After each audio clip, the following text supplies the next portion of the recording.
Hello, my name is Naomi and I'm going to talk to you about my perspective and reflection on the round of this week. We're going to start off for the first question, where the main points of this reading. And both reading emphasize that migration is far more than physical movement. It is a transformative process that affects the health in multiple ways. For example, in the article by Agüera in 2016, discuss how the migration process influences the health behavior, highlighting the interplay between individual choices and structural conditions in shaping the lifestyles, such as dietary habits, physical activity, and use of the substance, and how this text argues that these behaviors are not simply matters of personal responsibility, but are embedded in the broader social and environmental context that vary across both sane and receiving countries. And another example of this is the article by Spicer in 2016 that expands this discussion by incorporating an intersectional framework. And this approach shows how the health outcomes among migrants cannot be fully understood just considering how the gender, race, and socioeconomic status is related status interact. And the reading critiques the reductionist of the views of occultation and argues to use to explore how systemic inequalities as power dynamics influenced by the adoption of new health behaviors and the evolution of protective practices for migrants and their home cultures. And the overreaction is that a holistic understanding of migrant health requires analyzing but a behavioral change brought about by migration and the complex interaction factors influence the change. Continue with the second question. Was anything clear or confusing to you, and why? While both readings are rich in insights, some aspects can be challenging to fully grasp. For instance, the concept of occultation is present in diverse ways. In your discussion as acculturation is something simply like a line transition from healthy and to unhealthy behaviors, and yet the evidence suggests a more complex or non-linear process, and this duality can be confusing and raises the question about when and how exactly acculturation influences health behaviors. However, this partial application or intersectionality introduces multiple layers of social stratification, like the gender, race, class, and immigration status, all interacting simultaneously. And while this holistic view is compelling, it can be overwhelming. And to this separated to this the contribution of each factor without oversimplifying the common impact. The challenge lies in balancing the understanding of individual behavior change and with the recognition of structural barriers and inequalities. And this conceptual density calls for the further clarity of how to operationalize these ideas in both research and policy without reducing their inherent complexity. Continue with the third question. What was new to you in the issue and how you think about your perceived things? One of the most striking new insights was the depth of the intersectional approach to migration and health presents in the article by Spicer in 2016. While I was previously aware that migration could lead to shifts in health behaviors, I had not fully considered how profoundly these shifts are shaped by the convergence of multiple identified factors. The idea that gender, race, economic status, and even the legal status intersect to create unique health challenges for different groups and migrants was a little eye-opening. And this perspective challenges the simplified view of health behavior changes, merely adapting to the new cultural environment and highlights that systemic poverty embodies in the structural discrimination and plays essential role in shaping these behaviors. For example, I now see the health decisions made by migration women from a marginalized racial group are influenced not only by her personal choices or cultural backgrounds, but also by the stress of facing of the discrimination, limited access to quality healthcare, and economic instability.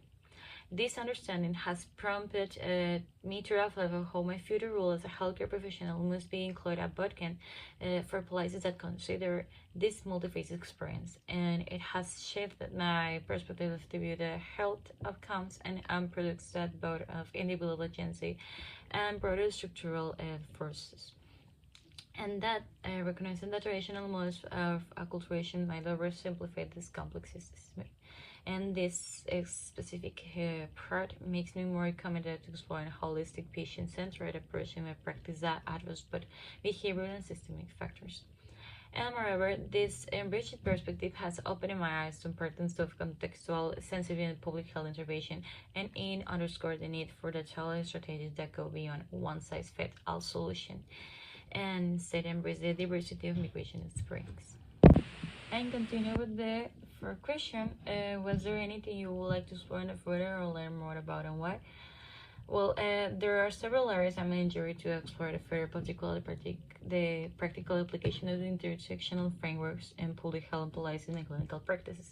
Bachelor's ratings emphasize the importance of the understanding and how multiple social determinants intersect the shape of migrant health, yet translating these theoretical insights into tangible everyday solutions remain a challenge. I'm particularly interested in linear and learning more about successful cases of integration that have effectively integrated intersectional approaches to address health disparities among migrant population. One area that intrigues me is the operationalism of cultural and structural sensitive interventions. How can the healthcare systems be reformed to not only accommodate but actively support the complex needs of diverse migrant communities? For instance, I want to investigate how policies can be designed to improve access to healthcare for undocumented migrants and those faces language barriers, while also addressing the deeper issues such as discrimination and economic inequities.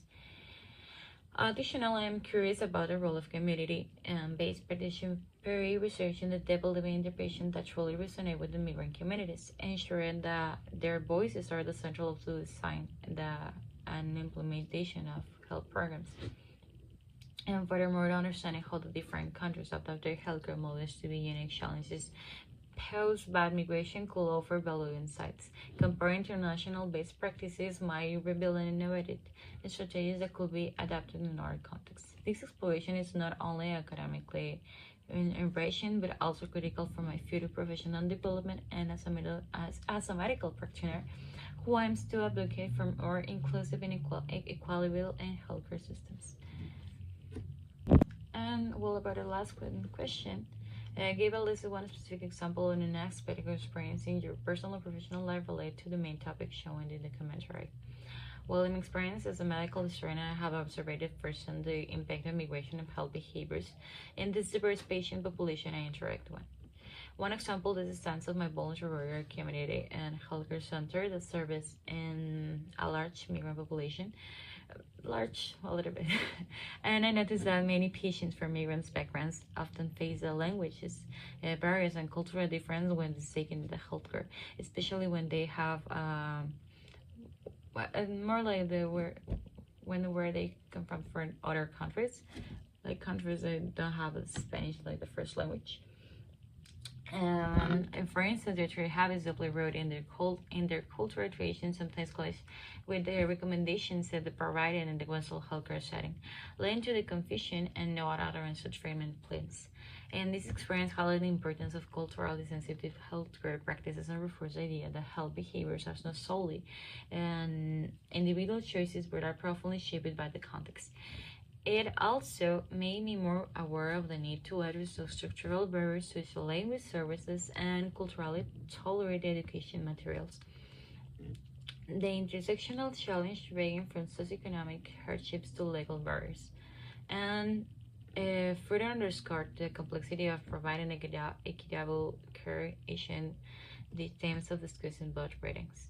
And this personal insight me has strengthened my commitment for advocacy for policies that consider the whole person, including the cultural background and social circumstances.